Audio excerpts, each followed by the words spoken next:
Hello and welcome to this digital 2024 presentation. My name is Iqbal and I am managing partner at Intelligence Consulting. The purpose of today is to talk around a number of projects that we've undertaken with SMEs to assess their connectivity situation.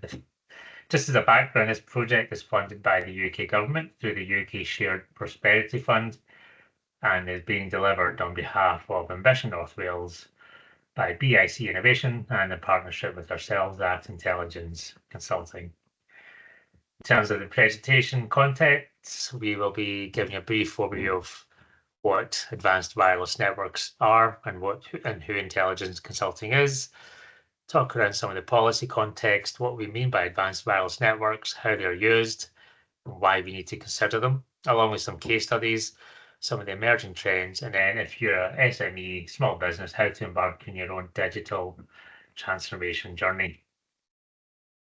Intelligence Consulting, we're a telecoms, digital and technology management consultant. We have expertise across a number of practices, including public sector and small business. We advise on telecoms technology, digital transformation. We also advise investors on financing aspects and digital aspects. We also advise governments on their digital policy. So in terms of policy context, for a number of years, the UK government has historically invested billions of pounds and certainly committed billions of pounds to invest in Project Gigabit, to improve the national AI strategy and to advance 5G wireless networks. Many of these technology-led initiatives, such as Project Gigabit and 5G innovation regions, have coverage targets to advance both gigabit and 5G coverage across the UK by 2030. And that's a coverage obligation that was coined by Boris Johnson's government and is currently being carried over by the current Labour administration by Keir Starmer. So the reason the government is keen to invest in technology and to spend billions in investing in technology is it's a very clear-cut case and synonymous with being able to attract investment, to create digital equity across the regions of the UK, and to improve the UK's competitiveness amongst businesses in global markets. So having that technology is overwhelming evidence essentially that can drive and attract investment, make the UK a better economy to invest in. Now, we mentioned advanced wireless networks. Now, typically they refer to 5G networks. However, they can include a range of other technologies, and just a couple here that are shortlisted. So your public 5G that you would use typically with your phone, but then a natural extension of that is private 5G networks. These are private networks that are built by businesses for their own specific use. And then you have Wi-Fi networks, which I'm sure you're very familiar with, but a new flavor of Wi-Fi 6, which is soon to be superseded by Wi-Fi 7. And then we have LoRaWAN networks. Now, private 5G networks are very high speed, low latency 5G networks dedicated to a specific business, very high cost and highly scalable, but mostly suited towards large sites with multiple and advanced operations, typically used in industry and data-intensive operations where there's large scale of data and information needed in real time. Now, Wi-Fi, whether it's Wi-Fi 6 or Wi-Fi 7, is a fairly standard technology. Wi-Fi 7 is still to be launched in the mass market, so we don't consider that too much in this project, but it's again medium cost and suitable for small to medium businesses with all sorts of sectors, whether it's retail, office, visitor centres, and general purpose connectivity, whether it's outdoor or indoor connectivity. And then we have what we call LoRaWAN, which stands for low range wide area, so low power.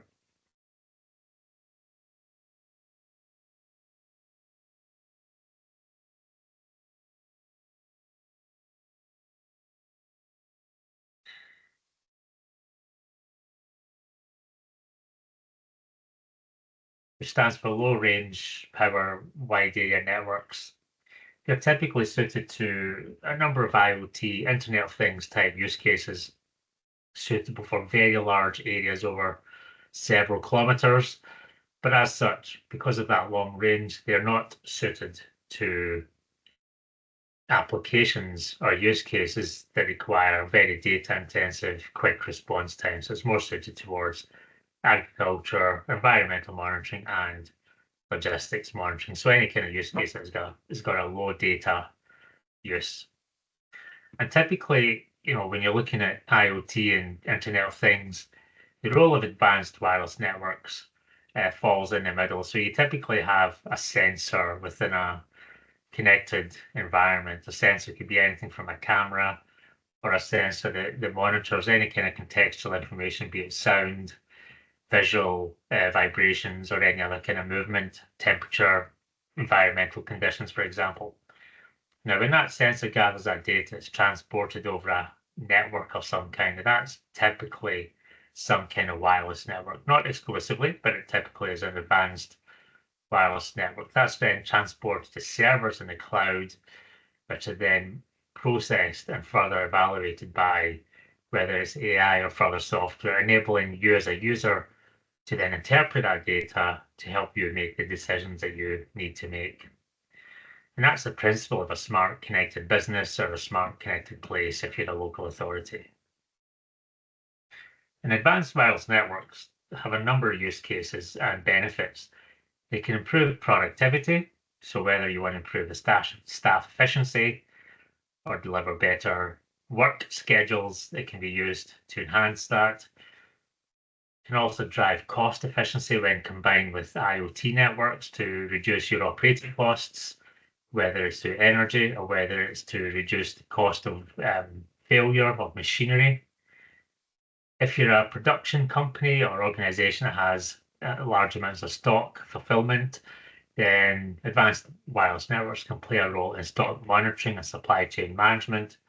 And overall, having that connected ecosystem that we showed in a previous slide demonstrates that it can provide better data and insights so that you as a business can provide better data to your senior management teams, but also make better decisions based on that information that's provided. And now a number of use cases. We interviewed around 18 to 20 businesses, and we'll just run through quickly some of the use cases to give you a better idea of the kinds of use cases where IoT and advanced wireless networks can provide, or play a role within your business. So this example is within a food and drink establishment and within leisure and tourism. So if you're in any of those sectors, this example will apply to you. So in this example, a drinks company had a cafe, and they also had a site on which enabled visitors to come and do a site tour, for example. Now, some of the challenges there were they had inconsistent Wi-Fi coverage across the entire site within the cafe and within the area where the site tour would be undertaken, and they didn't have any real-time data on visitors that were coming to the cafe or doing the site tours. So we provided, well, once we assessed the business situation, understood their needs and priorities and what their aspirations were, we delivered a recommendation that comprised of a solution that delivered enhanced Wi-Fi coverage or would improve Wi-Fi coverage. And that would provide enhanced coverage of sensors and access points so that the cafe and the exhibition, the site tour could then determine how long their customers are within the facility, where they are at any one point, not by individual, it's anonymously held, but it also allows them to track the footfall within the site and within the coffee shop, for example. So they know how long customers are there for, whereabouts they are in the visitor centre, how long they spend there, for example. And we estimated by understanding that data, they could then use that to improve staff scheduling. Currently, a lot of it is done by using Google Analytics, which isn't very accurate. So we estimate by increasing their staff productivity, they can increase productivity by 10% by improving the scheduling of the timetabling of staff. And obviously for any business, that will have a varying impact in terms of reduce costs. We also spoke to a food manufacturer. Now, in this example, this food manufacturer is very keen to reduce energy costs. We also proposed some various other solutions that we thought were relevant to them. This food manufacturer supplies major stores nationally with meat products. Their biggest challenge was, as I said, they wanted to reduce high energy usage. Right? They'd already invested in solar panels, but they also want to reduce the amount of manual intervention undertaken by the managers or people in the ground, for example, to assess the temperature of the production area, which was taking up unnecessary time. And again, that was necessary to comply with regulations. So they wanted to automate that. They also, because of the amount of machinery within the production area, they wanted to reduce the noise that was occurring. So again, to comply with regulations and employment regulations, they wanted to make sure they were compliant with health and safety, noise regulations within the production area. Again, they wanted to automate that entire process. So again, once we understood the needs, the challenges, and what they've got in place, we proposed, again, an IoT solution, but based over Wi-Fi 6 in this case. So we'd recommend they would deploy sensors across the production area to monitor a number of things. Now, various sensors to report on the energy usage, other sensors to then determine the noise, other sensors to monitor the temperature within the area. They would all be connected over a Wi-Fi network and have data presented to them in a single graphical portal, which they can then interpret, analyze, and then take action, and that would flag up if they need to take any action. Now, we estimate by deploying just on the energy monitoring alone, as a business based on their current usage, they would save around £5,000 per annum through better energy management. And again, that would be largely as a result of deploying those sensors and monitoring energy usage and just improving the energy management within the organization. And additional productivity benefits in the sense that they would not need to then undertake manual temperature and noise checks. So just improves productivity of the staff. In this third example, we visited a manufacturing, warehousing, logistics company. Now, they currently had a 98% fulfillment rate, although they were striving, like any business would be, for 100%. Now, their management, the stock management system, was manual and not real time. So it wouldn't be until the morning after they would find out there's maybe stock items missing.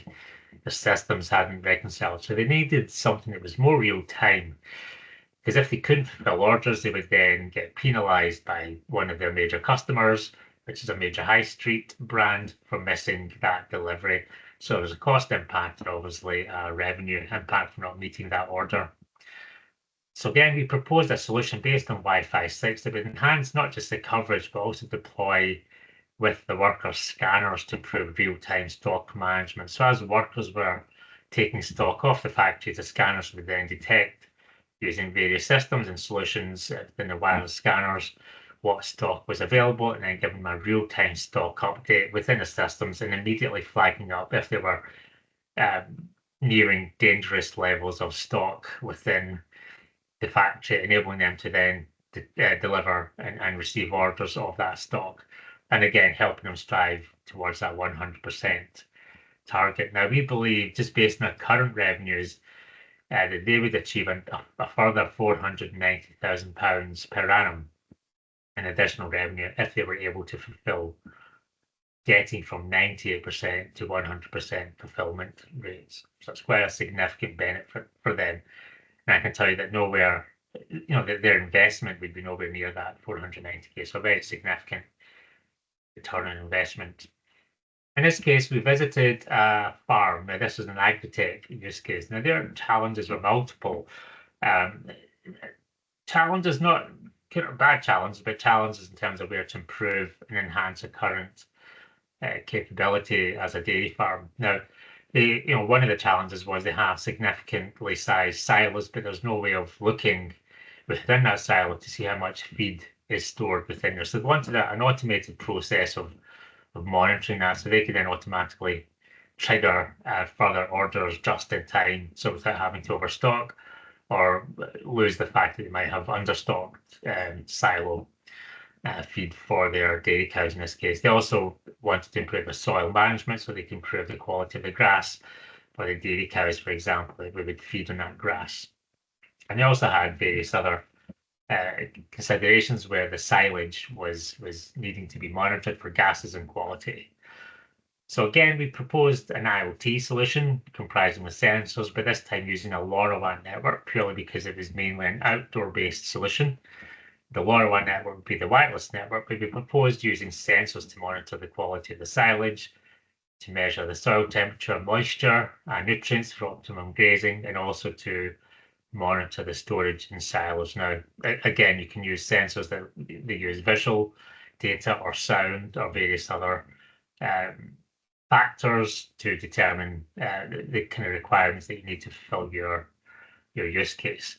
So in this case, we deployed the benefits of that solution would result in a reduced need for manual checks of the silo. It would improve their yield, revenues, and improve grass management, meaning primarily for a dairy farmer, they would need to buy less in hay and reducing their costs. So again, optimizing their entire supply chain and food chain to support cows. Now, in terms of the kind of broader trends we're seeing, if you look along the bottom axis, got a 2x2 matrix here. The bottom axis shows the operational complexity, so low to high from left to right, and then along the vertical axis we have organizational size, small to large. Now, the biggest organizations that have the more complex operational requirements are more likely to use advanced wireless networks in our experience, whereas those organizations in the bottom left-hand corner that are less operationally complex, they might be quite small, maybe office-based professional organizations with low volumes, are unlikely to require significantly advanced wireless networks. And then you have the top left and the bottom right, where there might be some kind of mediocre advanced wireless solution and some moderate ROI. But the biggest beneficiaries are in the top right-hand corner, the most complex operationally organizations, and those with the largest sizes. So the higher volumes in big companies with place-based and complex operations most likely to benefit from this. But that's not to say that's broad brush, but it's a kind of wide trend we've determined through this project. Okay, now if you want to embark on your own digital transformation process, we've outlined 5 steps. The first step is to really know your business. What are your business needs, challenges, and bottlenecks? What are you doing manually? Where are the kind of key challenges? Is it to reduce energy? Do you want to improve revenue? You may have a gut instinct that you're maybe not as productive as you could be. So all of these things are valid inputs into that know your business part and understanding your business better. And then it's a case of undertaking an ICT audit to understand your entire estate. What do you have in place, and what could you put in place to make that ICT infrastructure stronger? And then, that results in a gap analysis. So where do you want to get to versus where you currently are in terms of ICT capability and use cases? And that can help you develop a long list of areas where you want to enhance the business capability within ICT, whether it's advanced wireless or technology or use cases using IoT, for example. And once you develop that long list, you can then shorten that list to prioritize it into a technology roadmap. And that's typically where, all across this, I would suggest you do work with experts, but typically in developing a technology roadmap, you probably need some more insights and expertise if you're not technology literate to help you develop that roadmap and a rollout plan to then understand, well, what do you need to do first? How do you, get that baseline infrastructure in place and then build from that to deliver the future use cases to fill in those gaps you identified in the gap analysis and to achieve your initial aspirations when you did your know your business assessment. And then the final stage is obviously going out to market, engaging with the market, suppliers, and sourcing your equipment. Now that would involve writing specifications, meeting with suppliers to understand what the art of the possible is, so you're not restricted to your own thinking and Google searches, possibly working with consultants to understand and how to engage suppliers to write the specifications for you, then undertaking evaluation We'd always suggest you get multiple quotes to ensure your quotes are competitive and you're getting value for money. So that's again where external support can be extremely valuable for you. So that takes us on to the final slide for questions and answers. Thank you very much.